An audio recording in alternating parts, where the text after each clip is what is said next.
Story world کے معزز دوستوں، میں ہوں ملک ابو بکر اور آپ لوگ دیکھ رہے ہیں اسٹوری ورلڈ۔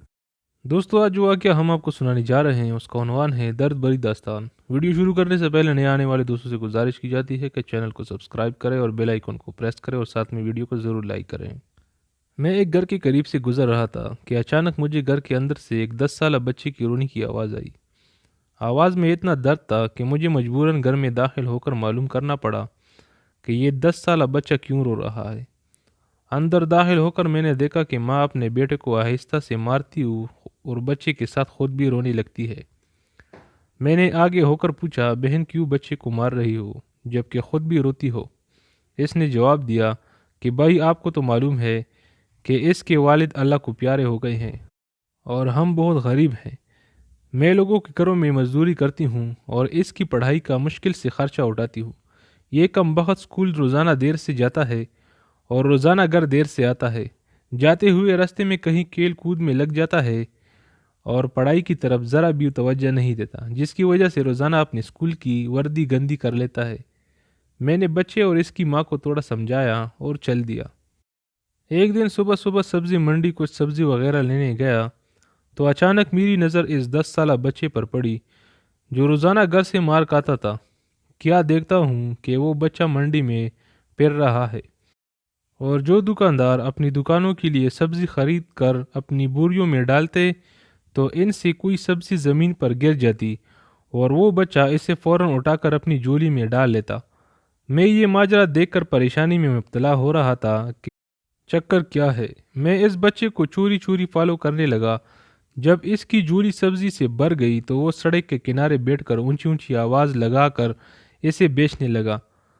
منہ پر مٹی، گندی وردی اور آنکھوں میں نمی کے ساتھ ایسا دکاندار زندگی میں پہلی بار دیکھ رہا تھا۔ دیکھتے دیکھتے اچانک ایک آدمی اپنی دکان سے اٹھا جس کی دکان کے سامنے اس بچے نے ننھی سی دکان لگائی تھی۔ اس شخص نے آتے ہی ایک زوردار پاؤں مار کر اس ننھی سی دکان کو ایک ہی جھٹکے میں ساری سڑک پر پھیلا دیا اور بازو سے پکڑ کر اس بچے کو بھی اٹھا کر دھکا دے دیا۔ ننھا دکاندار آنکھوں میں آنسو لیے دوبارہ اپنی سبزی کو اکٹھا کرنے لگا اور تھوڑی دیر بعد اپنی سبزی کسی دوسری دکان کے سامنے ڈرتے ڈرتے لگا لی۔ بھلا ہو اس شخص کا جس کی دکان کے سامنے اب اس نے اپنی ننھی دکان لگائی۔ اس شخص نے اس بچے کو کچھ نہیں کہا۔ تھوڑی سی سبزی تھی، جلد ہی فروخت ہو گئی اور وہ بچہ اٹھا اور بازار میں ایک کپڑے والی دکان میں داخل ہوا اور دکاندار کو وہ پیسے دے کر دکان میں پڑا اپنا اسکول بیگ اٹھایا اور بنا کچھ کہے اسکول کی جانب چل دیا۔ میں بھی اس کے پیچھے پیچھے چل رہا تھا۔ جب وہ بچہ اسکول گیا تو 1 گھنٹہ دیر ہو چکی تھی، جس پر اس کے استاد نے ڈنڈے سے اسے خوب مارا۔ میں نے جلدی سے جا کر استاد کو منع کیا کہ یتیم بچہ ہے، اسے مت مارو۔ استاد فرمانے لگے کہ سر، یہ روزانہ 1 گھنٹہ دیر سے آتا ہے۔ میں روزانہ اسے سزا دیتا ہوں کہ ڈر سے اسکول ٹائم پہ آئے اور کئی بار میں اس کے گھر بھی پیغام دے چکا ہوں۔ بچہ مار کھانے کے بعد کلاس میں بیٹھ کر پڑھنے لگا۔ میں نے اس کے استاد کا موبائل نمبر لیا اور گھر کی طرف چل دیا۔ گھر جا کر معلوم ہوا کہ میں جو سبزی لینے گیا تھا وہ تو بھول ہی گیا ہوں۔ حسب معمول بچے نے اسکول سے گھر آ کر ماں سے ایک بار پھر مار کھائی ہوگی۔ ساری رات میرا سر چکراتا رہا۔ اگلے دن صبح کی نماز ادا کی اور فوراً بچے کے استاد کو کال کی کہ منڈی ٹائم پر ہر حالت میں منڈی پہنچے، جس پر مجھے مثبت جواب ملا۔ سورج نکلا اور بچے کا اسکول جانے کا وقت ہوا اور بچہ گھر سے سیدھا منڈی اپنی نئی دکان کا بندوبست کرنے نکلا۔ میں نے اس کے گھر جا کر اس کی والدہ کو کہا کہ بہن میرے ساتھ چلو، میں تمہیں بتاتا ہوں کہ آپ کا بیٹا اسکول کیوں دیر سے جاتا ہے۔ وہ فوراً میرے ساتھ چل پڑی۔ آج اس لڑکے کے میرے ہاتھوں خیر نہیں، چھوڑوں گی نہیں، اس کی ماں نے کہا۔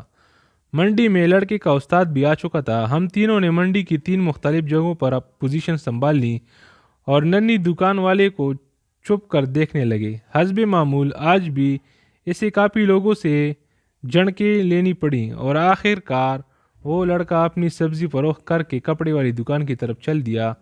اچانک میری نظر اس کی ماں پر پڑی تو کیا دیکھتا ہوں کہ بہت ہی درد بھری سسکیاں لے کر زاروں قطار رو رہی تھی، اور میں نے فوراً اس کے استاد کی طرف دیکھا تو بہت شدت سے اس کے آنسو بہہ رہے تھے۔ دونوں کے رونے میں مجھے ایسا لگ رہا تھا جیسے انہوں نے کسی مظلوم پر بہت ظلم کیا ہو اور آج ان کو اپنی غلطی کا احساس ہو رہا ہو۔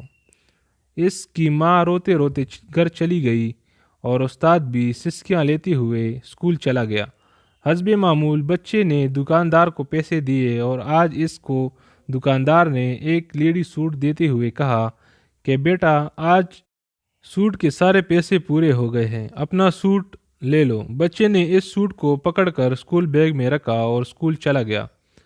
آج بھی 1 گھنٹہ لیٹ تھا۔ وہ سیدھا استاد کے پاس گیا اور بیگ ڈیسک پر رکھ کر مار کھانے کے لیے پوزیشن سنبھال لی اور ہاتھ آگے بڑھا دیے کہ استاد ڈنڈے سے اس کو مار لے۔ استاد کرسی سے اٹھا اور فوراً بچے کو گلے لگا کر اس قدر زور سے رویا کہ میں بھی دیکھ کر اپنے آنسو پر قابو نہ رکھ سکا۔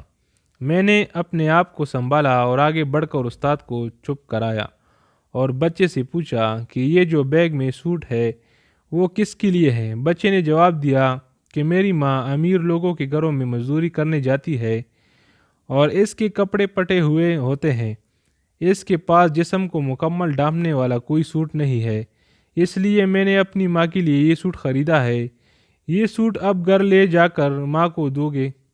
میں نے بچے سے سوال پوچھا۔ جواب نے میرے اور اس کے استاد کے پیروں کے نیچے سے زمین ہی نکال دی۔ بچے نے جواب دیا، نہیں انکل جی، چھٹی کے بعد میں اسے درزی کو سلائی کے لیے دے دوں گا اور روزانہ تھوڑے تھوڑے پیسے جمع کر کے سلائی دوں گا۔ جب سلائی کے پیسے پورے ہو جائیں گے تب میں اسے اپنی ماں کو دوں گا۔ استاد اور میں یہ سوچ کر روتے جا رہے تھے کہ ابھی اس معصوم کو اور منڈی جانا پڑے گا اور لوگوں سے دھکے کھانے پڑیں گے اور ایک اور نئی دکان لگانی پڑے گی۔ آخر کب تک غریبوں کے بچے نئی دکانیں لگاتے رہیں گے؟ آخر کب تک ہم اپنے جیسے ہی انسانوں کو ان کی جائز حقوق کی بھی غاصب بنے رہیں گے اور ان کے حقوق کی تباہی لاتے رہیں گے؟ اللہ تعالی ہم سب کو ایک دوسرے کے ساتھ ہمدردی کا جذبہ عطا فرمائے، آمین۔ ویڈیو پسند آنے کی صورت میں اسے دوستوں کے ساتھ ضرور شیئر کیجیے گا۔ والسلام۔